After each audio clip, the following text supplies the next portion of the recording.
Corey Dredge, Ruoff Home Mortgage. Let's talk today about closing cost. I get that question a lot. What are your costs? That's such a deceiving question only because there are so many closing costs and ways to describe closing costs. So let's start off by, closing cost, most lenders have their own closing cost. For example, Ruoff Home Mortgage, we have our own cost. But when you're buying a house or refinancing, you also have the appraisal fee.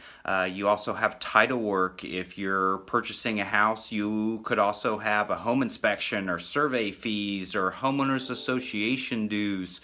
So with that said, be specific when you ask that question, what are your closing costs? Because what you really are looking for is what is the total, not just what are mine.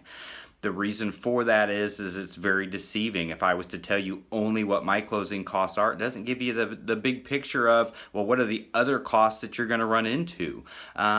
So knowing what they're going to be can also be a big influence on how you structure your offer. For example, if you don't have a lot of money to put down, you might want to ask the seller to pay your closing cost. Then what that does is it keeps the cash in your pocket, or the cash that you don't have to figure out a way to come up with it because the seller's taking care of those costs for you.